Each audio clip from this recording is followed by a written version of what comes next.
Hi everyone, स्वागत है आपका एक नए वीडियो में। आज के वीडियो में हम जानेंगे कि टीपी लिंक आउटडोर सीपी जिसका मॉडल नंबर है CP510, इसको ब्रिज मोड में कैसे सेटअप या फिर कॉन्फ़िगर किया जाता है। वीडियो शुरू करने से पहले थोड़ा सा ब्रिज मोड के बारे में हम आपको बता देते हैं। ब्रिज मोड में क्या होता है कि आपका जो डिवाइस है CP510 किसी एग्जिस्टिंग वाईफाई से ये इंटरनेट लेता है और उसको नए SSID या पासवर्ड के साथ रीब्रॉडकास्ट करने का काम करता है। तो चलिए देख लेते हैं कि इस डिवाइस को ब्रिज मोड में कैसे सेटअप या फिर कॉन्फ़िगर किया जाता है।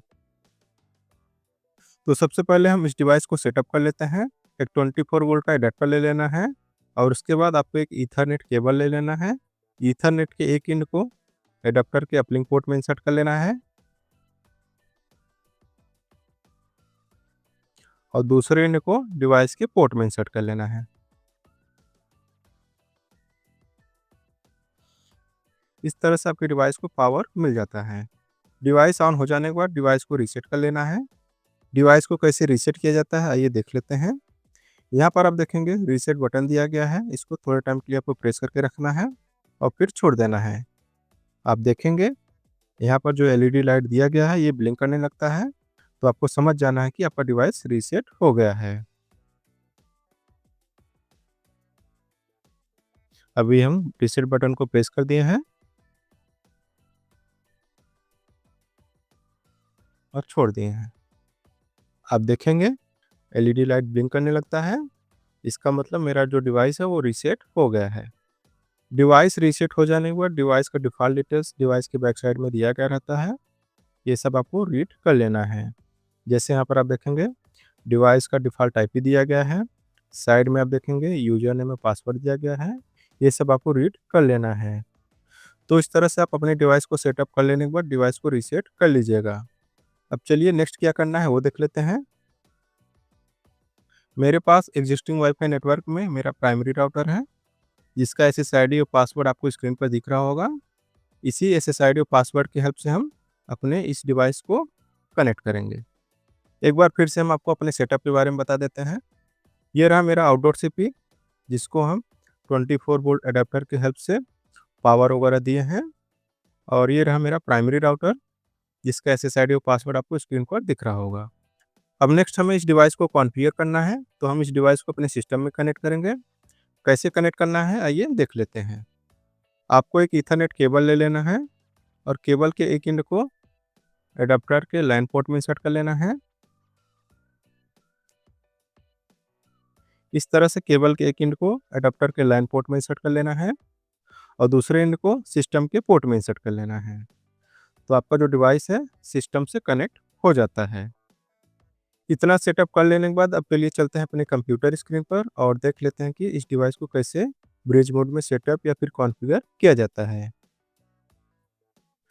तो अभी हम आ गए हैं अपने कंप्यूटर स्क्रीन पर और यहाँ सबसे पहले हम अपने सिस्टम में स्टैटिक आईपी असाइन करेंगे, क्योंकि हमें डिवाइस के लॉगिन पेज को एक्सेस करना है। तो आपको विंडोज़ की के साथ आर प्रेस करना है और यहाँ पे टाइप करना है ncpa.cpr और फिर इंटर। नेटवर्क कनेक्शन का विंडो ओपन हो जाता है। यहाँ पर आप देखेंगे ईथरनेट का अडेप्टर दिया गया है, इस पर आपको राइट क्लिक कर लेना है। फिर प्रॉपर्टीज़, ईथरनेट टू प्रॉपर्टीज़ का विंडो ओपन हो जाता है। यहाँ पर आपको इंटरनेट प्रोटोकॉल वर्जन 4 पर डबल क्लिक कर लेना है। आप देखेंगे इंटरनेट प्रोटोकॉल वर्जन 4 का विंडो ओपन हो जाता है। यहाँ पर आपको use the following IP address वाला जो ऑप्शन दिया गया है ये सेलेक्ट कर लेना है और यहाँ पर आपको आईपी एड्रेस, सबनेट मास्क और डिफ़ॉल्ट गेटवे वगैरह इंटर कर देना है। तो यहाँ पर जो आईपी सबनेट मास्क वगैरह हम इंटर कर रहे हैं सेम वही आईपी और सबनेट मास्क आपको अपने सिस्टम में इंटर कर देना है। डिफ़ॉल्ट गेटवे में आप चाहें तो डिवाइस का डिफ़ॉल्ट आईपी इंटर कर सकते हैं। अगर इंटर नहीं भी करेंगे यानी ब्लैंक भी रखेंगे तब भी आपका काम हो जाएगा। तो अभी के लिए हम इसको ब्लैंक रखते हैं और फिर ओके, ओके और इसको मिनिमाइज़ कर लेते हैं। अब आपको कोई भी वेब ब्राउज़र ओपन कर लेना है और वेब यूआरएल में डिवाइस का डिफ़ॉल्ट आईपी यहाँ पर टाइप कर लेना है और फिर इंटर। इस तरह का इंटरफेस आ जाता है। यहाँ पर आप देखेंगे एडवांस का ऑप्शन दिया गया है, इस पर आपको क्लिक कर लेना है। फिर प्रोसीड टू दिस आईपी। आप देखेंगे डिवाइस का लॉगिन पेज आ जाता है। तो चूँकि हम डिवाइस को रीसेट किए थे इसलिए यहाँ पर इस तरह का इंटरफेस आ रहा है। यहाँ पर आप देखेंगे यूज़र नेम और पासवर्ड पूछा जा रहा है। तो इस डिवाइस का डिफ़ॉल्ट यूज़र नेम और पासवर्ड स्मॉल में एडमिन एडमिन है। फिर आपको रीजन सेलेक्ट कर लेना है, कंट्री वाइज रीजन दिया गया है, आप अपने कंट्री के हिसाब से रीजन सेलेक्ट कर लीजिएगा। फिर लैंग्वेज इंग्लिश ही रहने देना है। नीचे आप देखेंगे चेक बॉक्स दिया गया है, इसको आपको टिक कर देना है और फिर लॉगिन। आप देखेंगे चेंज पासवर्ड का इंटरफेस आ जाता है। यहाँ पर आप अपने पसंद के हिसाब से यूजर नेम और पासवर्ड बना सकते हैं। तो अभी के लिए हम यूजर नेम एडमिन ही रख रहे हैं और पासवर्ड में एडमिन 01। फिर कंफर्म पासवर्ड में एडमिन 01 और फिर फिनिश। आप देखेंगे आपका डिवाइस लॉगिन हो जाता है। डिवाइस लॉगिन हो जाने के बाद यहाँ पर आप देखेंगे क्विक सेटअप का ऑप्शन दिया गया है, इस पर आपको क्लिक कर लेना है। आप देखेंगे ऑपरेशन मोड का इंटरफेस आ जाता है। यहाँ पर आप देखेंगे बहुत से ऑपरेशन मोड दिए गए हैं, इनमें से आपको ब्रिज मोड वाला जो ऑपरेशन मोड दिया गया है वो सेलेक्ट कर लेना है। ऑपरेशन मोड सेलेक्ट हो जाने के बाद नीचे आप देखेंगे नेक्स्ट का ऑप्शन दिया गया है, इस पर आपको क्लिक कर लेना है। आप प्लान सेटिंग के इंटरफेस में जाते हैं। यहाँ पर आप देखेंगे आईपी एड्रेस और सबनेट मास्क दिया गया है। आईपी एड्रेस में आपको आपके प्राइमरी राउटर के आईपी के हिसाब से यहाँ पर आईपी इंटर कर देना है। स्क्रीन पर आप देख सकते हैं आपके प्राइमरी राउटर के आईपी के हिसाब से क्या आईपी इंटर करना है। आईपी एड्रेस चेंज कर लेने के बाद नीचे आप देखेंगे नेक्स्ट का ऑप्शन दिया गया है, इस पर आपको क्लिक कर लेना है। आप वायरलेस क्लाइंट सेटिंग के इंटरफेस में जाते हैं। यहाँ पर आप देखेंगे सर्वे का ऑप्शन दिया गया है, इस पर आपको क्लिक कर लेना है। आप देखेंगे आपके नज़दीक में जितने भी वाईफाई नेटवर्क अवेलेबल रहेंगे उनका एक लिस्ट आ जाता है। तो यहाँ पर आपको अपना प्राइमरी राउटर देख लेना है। जिससे यहाँ पर आप देखेंगे स्वीट होम करके SSID दिया गया है, यही मेरा प्राइमरी राउटर है। प्राइमरी राउटर पता चल जाने के बाद यहाँ पर आप देखेंगे चेक बॉक्स दिया गया है, इसको आपको टिक कर देना है। चेक बॉक्स टिक हो जाने के बाद नीचे आप देखेंगे कनेक्ट का ऑप्शन आ जाता है, इस पर आपको क्लिक कर लेना है। आप फिर से वायरलेस क्लाइंट सेटिंग के इंटरफेस में जाते हैं। यहाँ पर आप देख सकते हैं आप जो भी SSID सेलेक्ट किए रहेंगे उसका नाम आ जाता है। फिर नेक्स्ट लॉग टू एपी, इस पर आपको टिक कर देना है। फिर सबसे नीचे आप देखेंगे पासवर्ड दिया गया है। तो इस SSID को कनेक्ट करने के लिए जो पासवर्ड यूज किया जाता है वही पासवर्ड आपको यहाँ पर इंटर कर देना है। यानी इस इंटरफेस में आपको रिमोट SSID सेलेक्ट कर लेना है और उसके बाद रिमोट मैक को आपको लॉक कर देना है और फिर नीचे इस SSID को कनेक्ट करने के लिए जो पासवर्ड यूज किया जाता है उसको इंटर कर देना है। बाकी ऑप्शन आपको डिफ़ॉल्ट ही रहने देना है। ये सब कर लेने के बाद नीचे आप देखेंगे नेक्स्ट का ऑप्शन दिया गया है, इस पर आपको क्लिक कर लेना है। आप वायरलेस एपी सेटिंग के इंटरफेस में जाते हैं। यहाँ पर आपको अपने डिवाइस का जो भी SSID रखना है उसको आपको यहाँ पर इंटर कर देना है। तो हम अपने डिवाइस का SSID यहाँ पर इंटर कर लिए हैं। आप अपने पसंद के हिसाब से कुछ भी SSID रख सकते हैं। फिर नीचे आप देखेंगे सिक्योरिटी का ऑप्शन दिया गया है, इस पर आपको क्लिक कर लेना है और यहाँ से आपको सिक्योरिटी टाइप सेलेक्ट कर लेना है। आप देखेंगे पासवर्ड का ऑप्शन आ जाता है, यानी इस SSID को कनेक्ट करने के लिए जो भी आपको पासवर्ड रखना है वो यहाँ पर आपको इंटर कर लेना है। SSID और पासवर्ड रख लेने के बाद नीचे आप देखेंगे नेक्स्ट का ऑप्शन दिया गया है, इस पर आपको क्लिक कर लेना है। आप फिनिश के इंटरफेस में जाते हैं। यहाँ पर आप देखेंगे एक शॉर्ट समरी दिया गया रहता है, यानी जो भी सिलेक्शन और चेंजेस किए हैं उसका डिटेल्स रहता है।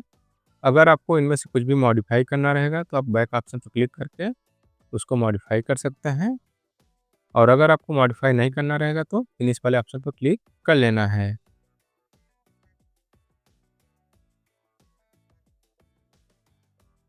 अभी आप देख सकते हैं हम इस वाले इंटरफेस में आ गए हैं।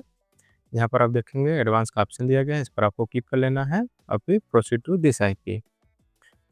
डिवाइस को लॉगिन करने के लिए पूछा जा रहा है, आपको डिवाइस लॉगिन कर लेना है। यूजर नेम में एडमिन और पासवर्ड में एडमिन 01 और फिर लॉगिन। यहाँ आप ऊपर साइड देखेंगे तो डिवाइस का जो डिफ़ॉल्ट आईपी था वो चेंज हो गया है। डिवाइस लॉगिन हो जाने के बाद आप देखेंगे यहाँ पर ऑपरेशन मोड में ब्रिज मोड सेलेक्ट हुआ रहता है। तो डिवाइस कॉन्फ़िगरेशन का जो पार्ट है वो यहाँ पर फिनिश हो जाता है। अब चलिए चलते हैं अपने डिवाइस के पास और देख लेते हैं कि हम अपने डिवाइस से इंटरनेट एक्सेस कर पा रहे हैं या नहीं। तो अभी हम आ गए हैं अपने डिवाइस के पास और यहाँ पर ये वेरीफाई कर लेते हैं कि हम अपने डिवाइस से इंटरनेट एक्सेस कर पा रहे हैं या नहीं। मोबाइल के वाईफाई के सेटिंग में आ जाना है।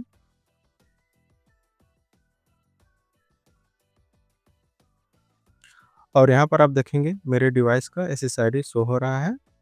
इसी SSID को हमें अपने मोबाइल में कनेक्ट कर लेना है। पासवर्ड इंटर करने के लिए पूछा जा रहा है, तो कॉन्फ़िगरेशन के टाइम जो पासवर्ड आप बनाए रहेंगे वही पासवर्ड आपको यहाँ पर इंटर कर देना है। आप देख सकते हैं कॉन्फ़िगरेशन के टाइम इस SSID का पासवर्ड हम यही बनाए थे। फिर कनेक्ट। अभी आप देख सकते हैं मेरा डिवाइस मोबाइल में कनेक्ट हो गया है। अब स्पीड टेस्ट रन करके देख लेते हैं कि हम इंटरनेट एक्सेस कर पा रहे हैं नहीं। Speed test. अभी आप देख सकते हैं स्पीड टेस्ट रन हो रहा है, इसका मतलब अपने इस डिवाइस से इंटरनेट एक्सेस कर पा रहे हैं। और यहाँ पर आप ये भी देख सकते हैं कि हम कौन से SSID से कनेक्ट हुए हैं। चलिए एक बार फिर से आपको पूरा सेटअप दिखा देते हैं। मेरे सेटअप में ये रहा मेरा प्राइमरी राउटर, जिसका SSID और पासवर्ड आपको स्क्रीन पर दिख रहा होगा। हम अपने डिवाइस को 24 वोल्ट अडेप्टर के थ्रू पावर वगैरह दिए हैं। और अभी आप देख सकते हैं लैन पोर्ट अनप्लग्ड हुआ है, क्योंकि डिवाइस कॉन्फ़िगरेशन का जो पार्ट है वो ख़त्म हो गया है, इसलिए हम इसको रिमूव कर दिए हैं। यानी करंट में मेरा जो डिवाइस है मेरे प्राइमरी राउटर से वायरलेसली कनेक्ट हो गया है। यहाँ पर आप देख सकते हैं हम अपने इस डिवाइस को मोबाइल में कनेक्ट कर लिए हैं। और फिर स्पीड टेस्ट।